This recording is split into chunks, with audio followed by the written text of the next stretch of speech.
नमस्कार आप सभी को।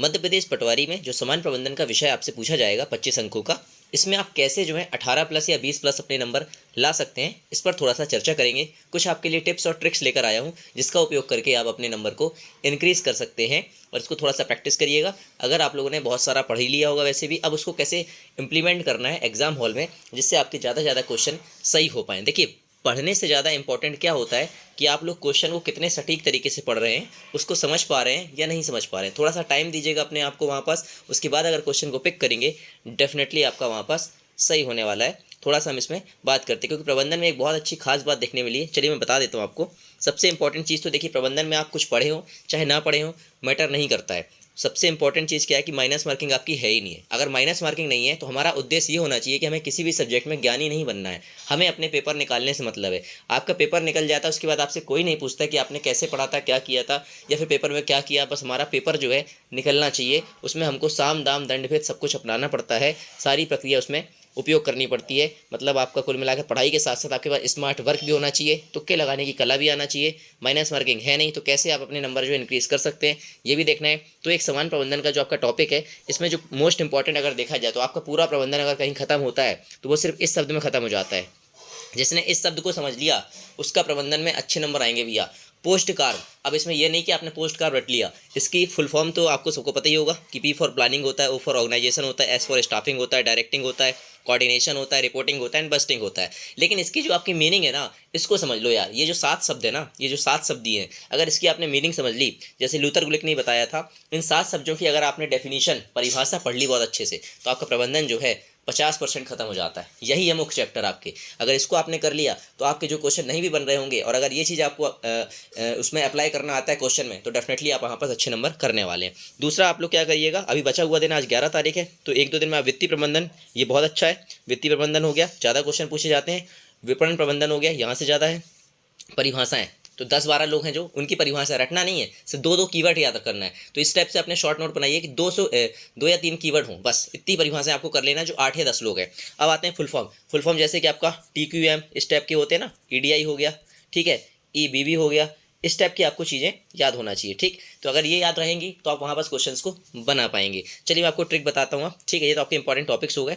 ट्रिक की अगर बात करी जाए तो सबसे पहली ट्रिक क्या है कि आपके ऑप्शन में जब भी नकारात्मक वाक्य दिखे, जब भी ऑप्शन ऐसे आपको दिखें कि जो नकारात्मकता का भाव हमको पैदा कर रहे हैं, उसको ऑप्शन को कट कर देना।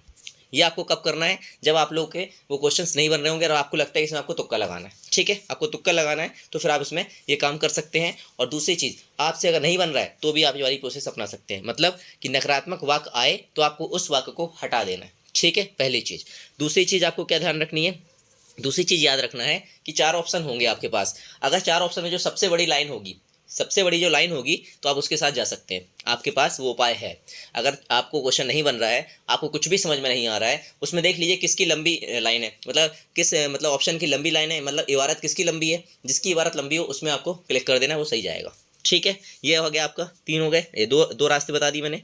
तीसरा, अगर आप लोग 50-50 में फंस रहे हैं, 50-50 में फंस रहे हैं, तो जो पहले दिमाग में क्लिक कर रहा था उसी को आंसर लगाइएगा। चारों ऑप्शन आपने देखे, एक नज़र में जो आपको आंसर आए, जब भी आप तुक्का लगा रहे हों, और जो एक नज़र में आपके अंदर से, आपके दिमाग से जो आवाज़ आ जाए, उसको ही क्लिक करिएगा। बदलिएगा मत, चाहे वो गलत हो जाए, क्योंकि उसके बदलने से क्या होता है कि उसके चांस बढ़ जाते हैं गलत होने के। लेकिन अगर नहीं बदलेंगे तो 95% चांस है कि आपके वो सही होने वाला है, ठीक है। तीसरा हो गया। चौथा आपको क्या ध्यान रखना है कि आपका जो सवाल का उत्तर है ना, जो भी आपसे प्रश्न पूछा जाएगा प्रबंधन में, अगर वो बहुत लंबा प्रश्न है तो उसी प्रश्न में उसका आंसर होगा। प्रबंधन का यही खास बात है कि इसको जितना पढ़ना जरूरी है, जितना पढ़ना आप लोग जरूरी समझ रहे हैं, उससे ज़्यादा इसको समझना जरूरी है। और वो जो है 25 क्वेश्चन जो पूछते हैं, सिर्फ उसी में ही आंसर छुपे होते हैं आपके 4 से 5 क्वेश्चन के। तो इसी प्रकार देखिए, 25 क्वेश्चन तो नहीं बना पाएंगे आप, लेकिन आप कैसे 18-20 पहुँच सकते हैं वो हमको देखना है, ठीक है। इसका फ़ायदा उठाना है। तो मैंने आपको 4 तरीके बता दिए।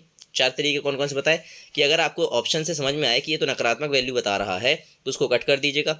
जो उसकी सबसे लंबी इबारत होगी उसको आप सही कर दीजिए, उसको आप सही मान के उसको तुक्का लगा सकते हैं, ठीक है। तीसरा आप जो है क्या करेंगे, इन सभी टॉपिक्स को आपको पढ़ लेना है, जिससे आपकी थोड़ी सी नॉलेज हो जाए। इतना तो आप कर ही सकते हैं, क्योंकि पेपर देने जा रहे हैं, कंपटीशन हाई रहेगा। आपको 2-2 3-3 नंबर कैसे बढ़ाने हैं, ये बहुत इंपॉर्टेंट चीज़ है।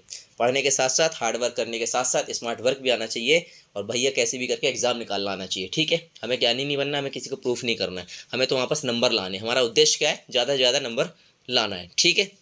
अब ठीक है, और फिर मैंने क्या बताया आपको कि अब ऑप्शन की बात कर लेते हैं अगर, तो ऑप्शन की मैंने क्या बताया आपको कि चारों ऑप्शन को देखना है आपको, ठीक है। चारों ऑप्शन को देखेंगे और उसको देखेंगे कि भाई आपका प्रश्न क्या पूछ रहा है, और उसी प्रश्न में आपको आंसर मिल जाएगा, अगर आपको ये मीनिंग पता है तो। ये मैंने 4-5 प्रकार आपके बता दिए, इसको आप लोग थोड़ा सा अप्लाई करके देखिएगा, डेफिनेटली ये आपको काम आने वाला है। मिलता हूँ नेक्स्ट वीडियो के साथ। जय हिंद, जय भारत, जय जवान, जय किसान, टेक केयर।